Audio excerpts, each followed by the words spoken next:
Okey, Assalamualaikum, salam sejahtera, salam GBN, salam Malaysia, salam kuasa ketiga. Live hari ini agak penting. Seperti biasa, kalau ada gangguan, jangan ke mana-mana. Saya akan hentikan dan saya akan mulakan semula.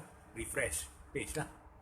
Baik, saya akan mulakan. Tajuk hari ini adalah tajuk yang agak sensitif bagi pihak-pihak tertentu, iaitu rungkaian saya, pencerahan saya, analisis saya berkenaan dengan situasi politik terkini, khususnya melibatkan Perikatan Nasional dan Muafakat Nasional, dan tajuknya ialah Perikatan Nasional dan Muafakat Nasional kini dilihat dalam keadaan carca merba dan dijangka tidak akan bertahan lama lagi. Okey, so inilah tajuk saya hari ini. Okey, so sebelum saya bermula, ada seorang semalam, dia tanya saya mengapa saya suka pandang kiri kanan. Dia tanya takut hantu ke?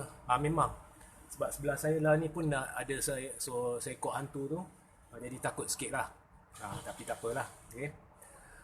Okey. Pertama, saya dah buat banyak rungkaian. Perikatan Nasional secara ringkasnya adalah satu parti atau gabungan yang tidak berdaftar. Dan ungkapan kerajaan pimpinan Perikatan Nasional sebenarnya satu pembohongan. Sebab dia hanyalah sekumpulan ahli-ahli parlimen. Sebab dari awal UMNO dah terang-terang kata dia tidak menganggap dirinya sebagai Perikatan Nasional. Benda ni bukan baru. Benda ni sebenarnya awal-awal lagi UMNO dah beritahu. Jadi there is no such thing as Perikatan Nasional. Tidak pernah wujud. Dan penggunaan istilah itu saya pun keliru. Saya gunakan sebab ramai yang gunakan tapi sebenarnya tak wujud. Dan Muafakat Nasional turut tak wujud secara rasmi. Jangan sebut piagam. There is internal affair between memorandum tu adalah internal affair between UMNO dan PAS. Walaupun dah lebih setahun, tetapi tidak pernah didaftarkan di ROS, so secara rasmi tidak wujud. Tak percaya, tanya Wee Ka Siong sendiri. Bulan Disember 2019 beliau sendiri beritahu. Dan salah satu daripada banyak sebab muafakat tidak didaftar adalah disebab UMNO terpaksa akur pada kehendak MCA. Okey.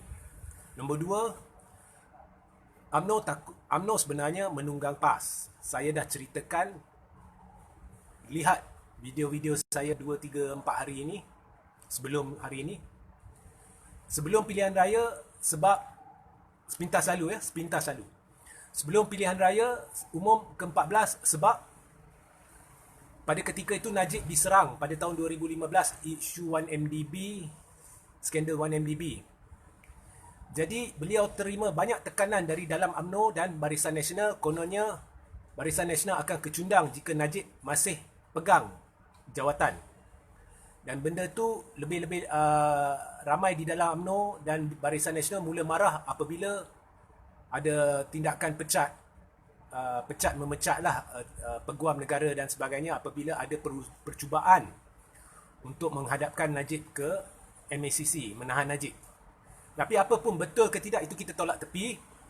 Tapi disebabkan tekanan itu, jadi Najib terpaksa, ataupun tim A, pada masa itu tim A besar sikit daripada hari ini, terpaksa berdepan dengan tekanan yang begitu hebat dan takut bahawa Najib terpaksa berundur atau tim A terpaksa beri laluan kepada tim B.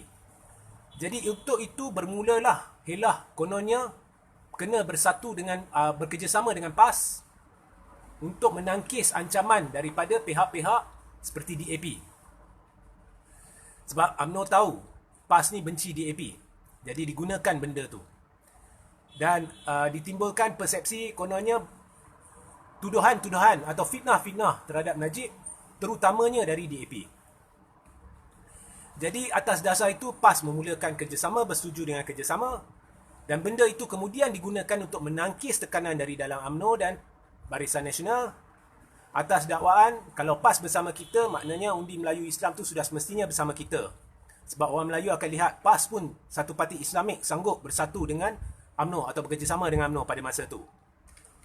Dan lagi satu, Kalau satu parti Islamik boleh percaya Najib, maka sahlah benda tu semua fitnah. Itulah alasan sebelum PRU 14. Kemudian selepas PRU 14, lagi sekali Najib atau tim A cuba memasuki mengeratkan hubungan dengan PAS. Itu saya akan rungkai lebih mendalam dalam bahagian kelima siri yang saya tengah buat tu, yang saya dah habis bahagian keempat hari tu. Tapi sepintas lalu disebabkan UMNO tim A tu dah jadi makin kecil pada ketika itu, hanya 11 hingga 12 ahli parlimen. Sebab orang semua marah dengan Najib mengapa tak letak jawatan, walaupun ada laporan perisikan yang memberitahu barisan akan kecundang jika Najib terus kekal sebagai Presiden UMNO. Jadi ramai Melayu Islam dan pemimpin UMNO dan Barisan Nasional rasa tertipu. Mereka lihat walaupun PAS kerjasama dengan UMNO, PAS yang menyerlah, UMNO kecundang. Dan lepas pilihan raya umum ke-14, UMNO makin teruk sokongannya dari kalangan pengundi Melayu Islam, PAS makin menyelah.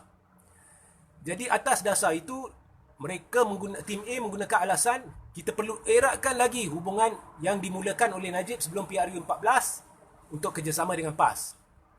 Kali ini digunakan helah penyatuan ummah untuk menangkis atau mempertahankan Melayu Islam daripada ancaman DAP yang berada dalam kerajaan. Dan dengan itu ditimbulkan muafakat nasional atas dasar kononnya penyatuan ummah. Sekali lagi alasan digunakan, kalau PAS sanggup membentuk muafakat dengan UMNO, maka ia adalah satu gabungan baru. Maka tak perlu buat rebranding Barisan Nasional sebab muafakat nasional sudah pun satu gabungan baru.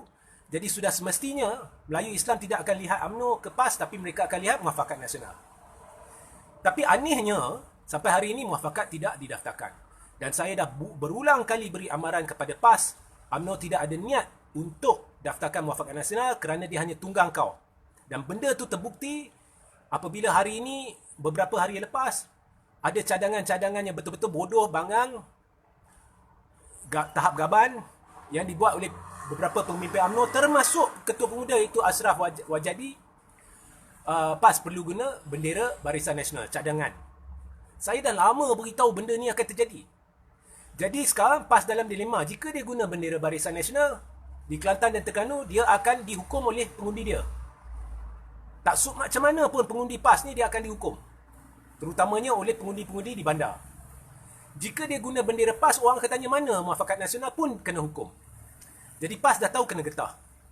Sekarang pula kita cerita Perikatan Nasional. Sebab itu sebenarnya PAS beria-ia nak masuk Perikatan Nasional, dan sebab itu UMNO tidak ingin masuk Perikatan Nasional, kerana jika PAS berpaut pada Perikatan Nasional dan UMNO terpaksa ikut PAS dalam Perikatan Nasional, maka benar-benar akan jadi gabungan baru, dan yang akan dapat nama adalah Perdana Menteri yang berasal dari Perikatan Nasional, iaitu Muhyiddin Yassin. Okey? So, rancangan UMNO untuk kembali dengan menunggang Muhyiddin, menunggang Azmin, menunggang Hadi Awang, menunggang semua, akan gagal. Jadi sebab itu PAS berpaut pada Perikatan Nasional dan PPBM. Tetapi baru-baru ni, PAS pun dah mula sedar sebenarnya bukan hanya PAS kena tipu. Seperti mana yang saya dedahkan sebelum ini, PPBM khususnya Tan Sri Muhyiddin Yassin dan Azmin pun kena tipu oleh tim A yang cucuk jarum kebencian. Kononnya, Muhyiddin jangan takut anda boleh jadi Perdana Menteri. Sebab apa? Bila kau bawa PPBM keluar, grassroots dengan division leader semua akan support you full heartedly. Ini dah confirm lebih 50% ahli-ahli akaumbi, pemimpin-pemimpin bahagian dan cawangan PPBM sudah keluar parti. Dan mengikut jangkaan terbaru, bukan melebihi 70%. Akan sampai dalam seminggu dua ni, mungkin boleh mencecah atau sampai 80%. Maknanya PPBM daripada ikan, tinggal tulang ikan. Itu pun bukan semua tulang yang tinggal. Jadi PAS mula sedar bahawa rancangan mereka untuk berpaut pada PPBM dalam Perikatan Nasional agar ego UMNO atau UMNO boleh dikawal, tidak berjaya. Sebab PPBM seolah-olah tak wujud. Sebab yang wujud hanya Mahathir dan Parti Pejuang.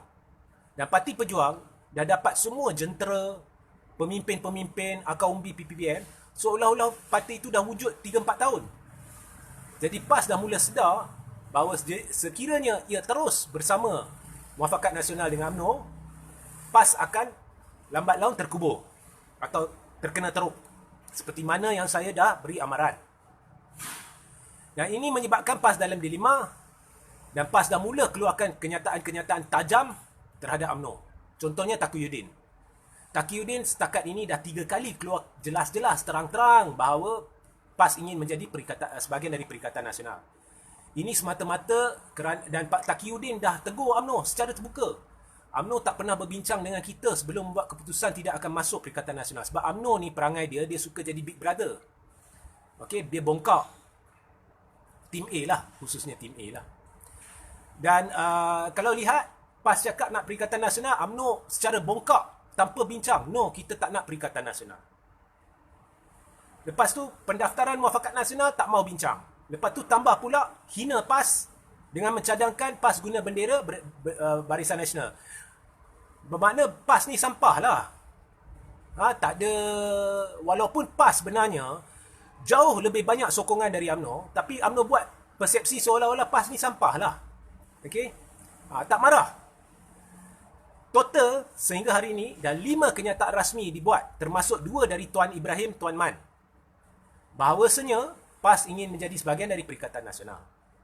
Tapi ini bukan sebab PAS percaya pada Perikatan Nasional lagi.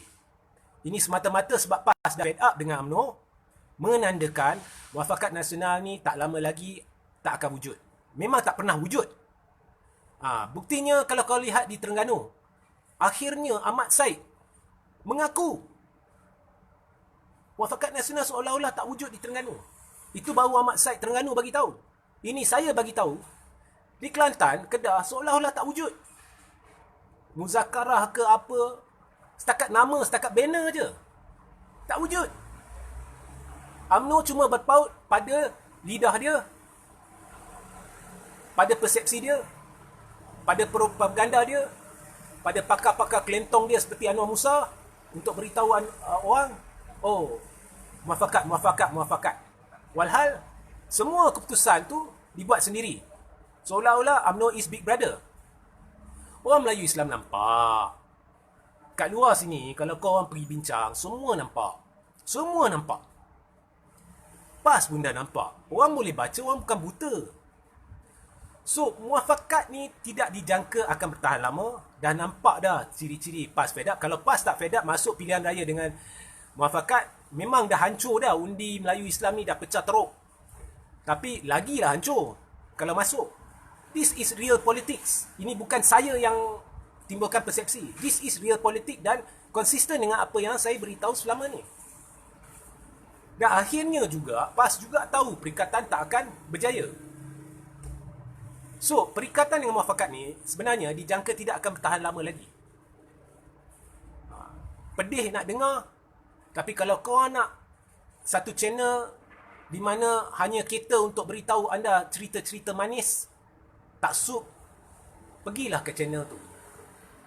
Lagi satu, ada orang dah tersesat dalam tim A, terdesak dalam tim A, sehingga menimbulkan retorik melalui kuncu-kuncu dia orang untuk buat live. Kononnya, Muhyiddin dengan ini adalah satu grand plan, Muhyiddin dengan Mahathir. Akhirnya Mahathir ni sebenarnya dia nak hancurkan UMNO. Selepas tu kau lihat, bila Muhyiddin dah buat semua kerja, lepas tu Mahathir akan bawa pejuang masuk Muafakat Nasional. Muafakat Nasional technically tak wujud. Mahathir nak bawa masuk apa? Dia bodoh. Dah dapat sokongan majoriti PPBM. Dah dapat sokongan majoriti Tim B UMNO. Dah dapat sokongan majoriti Borneo. Aku tak mau sebut dah, warisan is gone more than that. Borneo. PKR pun. Amanah. Apalah, kau ceritalah. Kalau PRU 15 hancur. Hancur. Dia orang ni. Dia orang buat pun hancur. Dia orang tak buat pun lagi hancur. So, dia orang terpaksa ambil risiko untuk buat PRU 15. So, story-story ni adalah orang-orang terdesak. Tapi kalau terdesak pun, nak buat cerita pun, biarlah logik sikit. Ini terang-terang orang boleh lihat. Lepas tu kononnya, oh nak bawa masuk Muafakat Nasional. Muafakat apa tu? PAS cakap tak nak masuk perikatan, nak masuk perikatan, UMNO kata no. UMNO kata dah bincang dengan PAS sebelum buat keputusan, PAS kata tidak. PAS kata nak bawa PPBM dalam, nak buat ini, UMNO kata tidak. Nak buat itu, UMNO kata ya. Muafakat apa tu? Hari-hari duk bertelaga.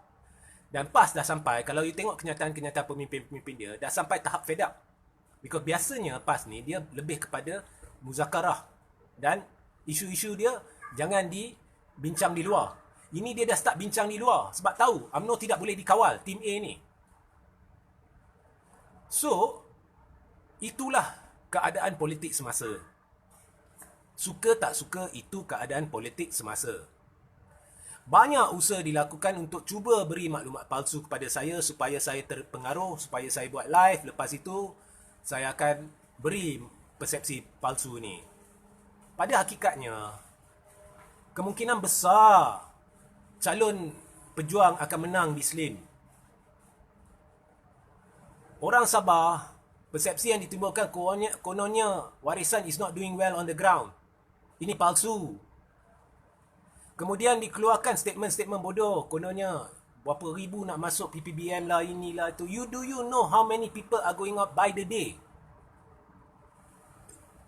So, yang saya sedih, berita palsu ni dah sampai tahap yang bukan membimbangkan. Dah tahap gaban. Dah tahap hasut. Lepas itu, kononnya satu menteri boleh buat. Kononnya aku dengar Amanah nak masuk. Mana menteri mana? Berkaliber ke menteri yang boleh kata aku dengar, alhamdulillah. Pick up the phone, call Salahuddin Ayub and confirm. Atau tengok Facebook rasmi dia macam mana dia bertungkus-lungus kempen di Slim. Jangan sampai rakyat kata menteri bodoh. Daripada kau dengar live yang mengarut beberapa ejen tim A ni yang buat live hari-hari, kononnya ada konspirasi ni, apa-apa pergi cek. Malam yang dikatakan Salahuddin tu buat perbincangan untuk bawa masuk 6 ahli parlimen Amanah ke PPBM, macam mana nak tahu palsu? Pada waktu itu dia sedang pakai hela, dia tengah kempen di Slim. Semua yang dinamakan tengah kempen, tengah hebat mengutuk Perikatan Nasional, UMNO. Lepas tu kononnya nak masuk Muafakat Nasional. Apa cerita tu? Dan korang ni berpada-pada lah nak percaya. Kalau korang nak terus taksub, adalah puak-puak tertentu taksub tu. Nak terus taksub, teruskan. Saya pun dah berhenti ban atau singkirkan.